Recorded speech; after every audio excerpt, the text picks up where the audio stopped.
Light work with the bass on the track, on my face to the back like I'm taking a slap. I need a drink. Hello guys, welcome to our channel riveting commerce classes. Guys, इस video का topic है types of preference share. Preference share का कितना type है? Preference share का total 8 type है। क्या क्या है? Cumulative, non cumulative, participating, non participating, convertible and non convertible और रिडीमेबल एंड इनरिडीमेबल। ये 8 टाइप्स को हम लोग इस वीडियो में समझेंगे और बहुत ही अच्छे तरीके से समझेंगे। और इस वीडियो को देखने से पहले अगर आप लोग अभी तक इससे पहले वाला प्रेफरेंस शेयर और इक्विटी शेयर का जो डिफरेंस है वो वीडियो अभी तक नहीं देखे हैं तो जाके आई बटन पे लिंक है उसका, आप लोग वहां जाके देख लीजिए, क्योंकि उसके बाद ही आपको ये वीडियो समझ में आने वाला है। तो गाइस चलिए इस वीडियो को शुरू करते हैं।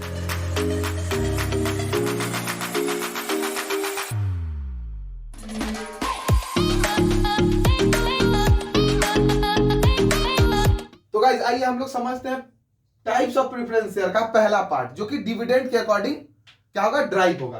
डिविडेंड के अकॉर्डिंग मतलब है कि डिविडेंड बांटने का तरीका हम लोग इसमें देखेंगे कि डिविडेंड किस तरीके से बांटते हैं। डिविडेंड के ऊपर ही ये होता है, मतलब इसका प्रेफरेंस शेयर का टाइप ये दोनों है।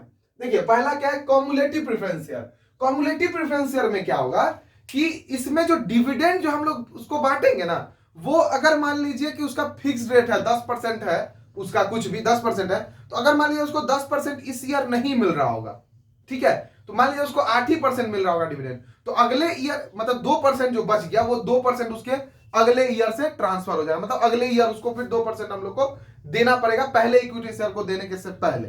तो गाइस देखिए क्या लिखा हुआ है, it carry right to receive arrear of dividend before dividend is paid to the equity share holder. आप लोगों को तो पता ही है कि प्रेफरेंस शेयर होल्डर को सबसे पहले प्रेफरेंस मिलता है इक्विटी शेयर के मुकाबले, तो इक्विटी शेयर को डिविडेंड देने से पहले इसको हम लोग को देना है, ठीक है। Such dividend is payable even out of future profit. Future में जो होने वाला प्रॉफिट है उससे भी हम लोग को काट के इसको देना पड़ेगा। If current year profit are insufficient for the purpose, अगर इस साल का जो प्रॉफिट है वो इनसफिशिएंट रहा डिविडेंड देने से। हम आपको पहले ही बोले, मान लीजिए प्रेफरेंस शेयर होल्डर 1 लाख रुपया प्रेफरेंस शेयर होल्डर है, ठीक है, और इसको हम लोग को देना है @10, मतलब 10 रुपया प्रॉफिट हम लोग बोले हैं कि प्रेफरेंस शेयर वाला को मिनिमम मिलेगा। तो 10 रुपए का हिसाब से कितना हो गया, 10,000 हो गया।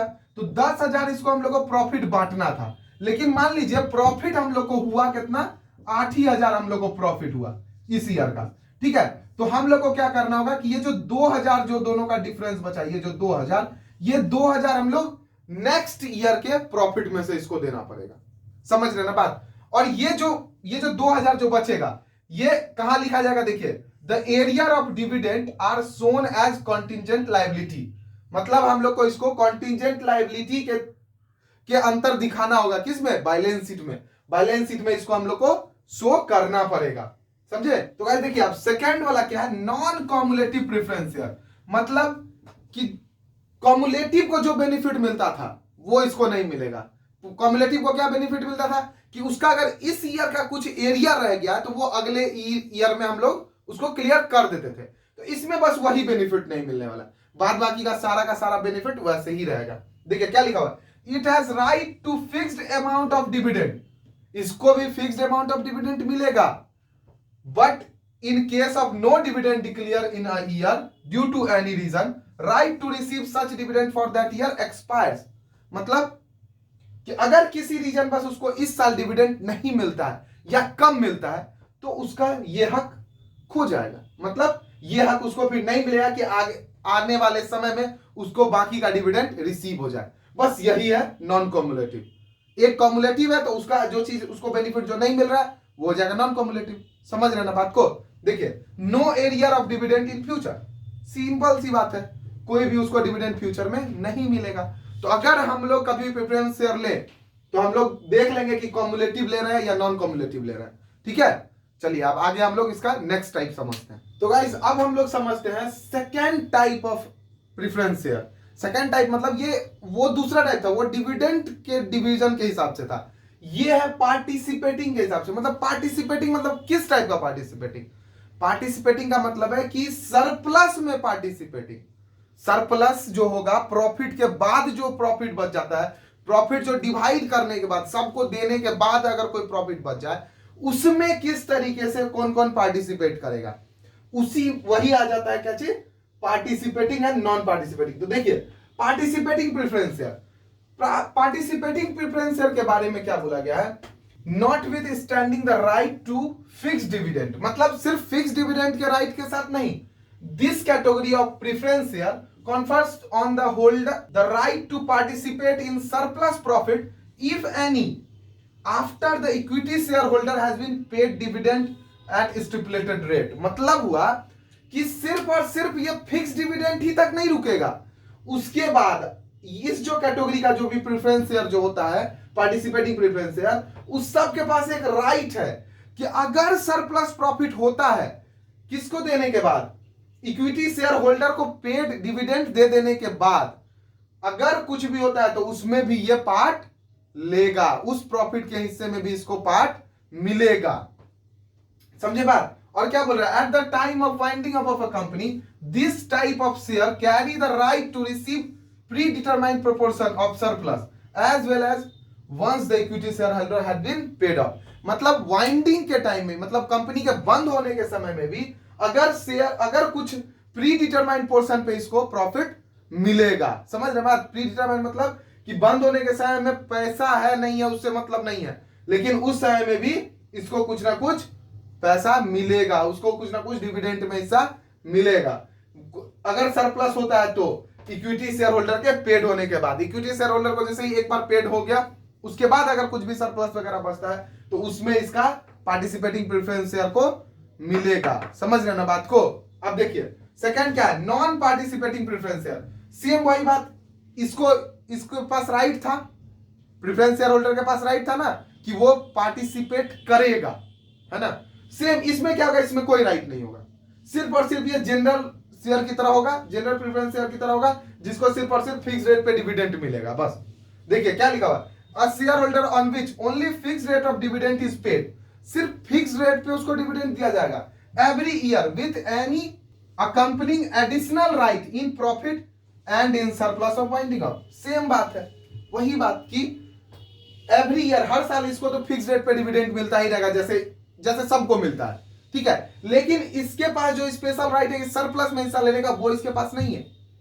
और जब भी कभी भी कंपनी वाइंड अप होगी तो उस समय में जैसे मिलता है with any accompanying additional right in profit, मतलब प्रॉफिट में जैसे जैसे एडिशनल राइट होता है वैसे इसको मिलेगा, सरप्लस भी मिलेगा, जैसे जनरल को मिलता है वैसे मिलेगा। इसके तरह नहीं कि शेयर होल्डर को पहले मिलेगा फिर बच गया तो फिर उसको मिलेगा, ठीक है, इक्विटी शेयर को मिलने के बाद, वैसे नहीं, ठीक है।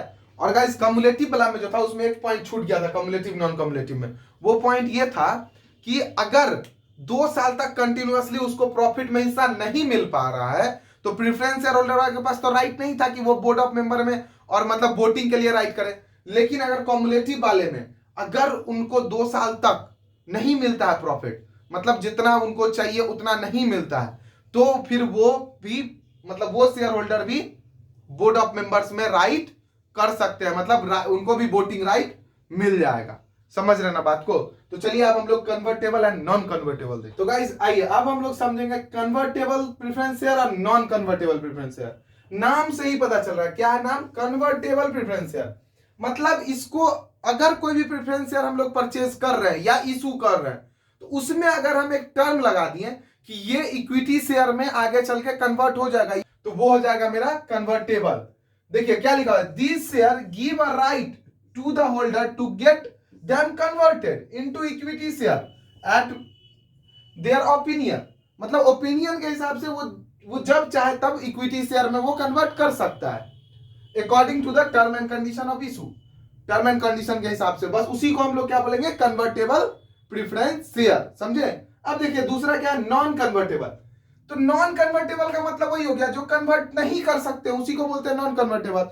मतलब क्या है कि when the holder of preference share has not been conferred the right to get holding converted into equity share, मतलब कि जो हम शेयर इशू कर रहे हैं या परचेज कर रहे हैं उसमें अगर कुछ भी ऐसा नहीं लिखा हुआ है कि वो कन्वर्टेबल है या नॉन कन्वर्टेबल है, मतलब हम उसको कन्वर्ट कर सकते हैं या नहीं कर सकते, अगर ऐसा कुछ भी नहीं मेंशन है तो वो क्या हो जाएगा, नॉन कन्वर्टेबल प्रेफरेंस शेयर। समझ गए बात को।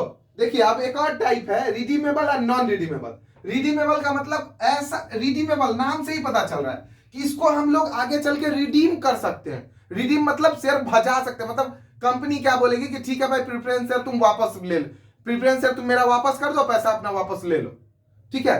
तो यही हो जाएगा redeemable preference share. Redeemable preference share section 55 companies act 2013 में डिफाइन किया गया है, ठीक है। अब देखिए क्या बताया गया है, दिस शेयर दैट कंपनी में issue on the condition that company will repay after the fixed period और even earlier at company discretion. समझ रहे ना बात? अब देखिए इसका मतलब क्या हुआ, इसका मतलब ये हुआ कि कंपनी इशू जो कर रही है शेयर, वो एक कंडीशन पे इशू कर रही है कि हम आपका शेयर कुछ दिनों में वापस ले लेंगे, मतलब रीपे हम आपके शेयर को कर देंगे, ठीक है। वही हो गया कन्वर्टेबल, मतलब रिडीमेबल। समझ रहे ना बात को? या पहले भी कर सकती है, जब टाइम दे रहे उससे पहले भी, वो कंपनी के डिसीजन पे डिपेंड करेगा, ठीक है। और देखिए दूसरा क्या है, नॉन रिडीमेबल प्रेफरेंस शेयर। क्या बताया गया, ठीक सेम इसका उल्टा हो जाएगा। The preference share which do not carry with them the arrangement of regarding redemption, मतलब रिडम्पशन का कोई बात नहीं बोला गया उसमें, ठीक है, कोई बात नहीं बोला गया, तो उसी को बोलेंगे नॉन रिडीमेबल प्रेफरेंस शेयर या फिर इररिडीमेबल प्रेफरेंस शेयर। देखिए अब क्या लिखा हुआ है, according to section 55 companies act 2013 no company limited by share shall issue irredeemable preference share, मतलब कोई भी कंपनी ये non redeemable preference share issue नहीं कर सकती है, ये शेयर इशू नहीं कर सकती है कोई भी कंपनी नहीं। किसमें लिखा हुआ है, according to section 55 companies act 2013 में, ठीक है। क्लियरली डिफाइन किया हुआ है कि अगर कोई भी शेयर इशू करेगी तो वो रिडीमेबल ही करेगी 20 साल के अंदर अंदर, 20 साल के अंदर अंदर उसको क्या करना है, रिडीम कर लेना है। अब एक और चीज है, देखिए क्या लिखा, अ कंपनी में issue preference share redeemable after 20 year for such infrastructure project में भी specified in companies act 2013। Companies act 2013 में जो स्पेसिफाइड कुछ प्रोजेक्ट है, सिर्फ उसी में बोल रही है कि 20 ईयर से ज्यादा का आप लोग रिडीमेबल, मतलब रिडीमेबल शेयर इशू कर सकते हैं। नहीं तो आप जो भी शेयर इशू कीजिएगा प्रेफरेंस शेयर, वो क्या होगा, रिडीमेबल होगा और 20 ईयर से पहले का होगा। समझ रहे ना गाइस बात? तो गाइस होप सो कि ये वीडियो आपको समझ में आ गया हो, आठों का आठों टॉपिक आपका क्लियर हो गया होगा, जो भी है टाइप्स ऑफ प्रेफरेंस शेयर। और अगर कोई टॉपिक नहीं समझ में आया तो जल्दी जाके कमेंट बॉक्स में जाके कमेंट कर दीजिए, मेरे इस वीडियो को लाइक कर दीजिए और ज्यादा से ज्यादा शेयर कीजिए अपने व्हाट्सएप ग्रुप में, अपने फ्रेंड सर्किल में, उन लोग को भी ये टॉपिक समझ में आ जाए और पॉइंट क्लियर हो जाए। और अभी तक अगर आप लोगों ने इस चैनल को सब्सक्राइब नहीं किया तो जल्दी आके सब्सक्राइब करें मेरे चैनल रिवीडिंग कॉमर्स क्लासेस को, और सब्सक्राइब करते के साथ ही घंटा बजाना ना भूलें।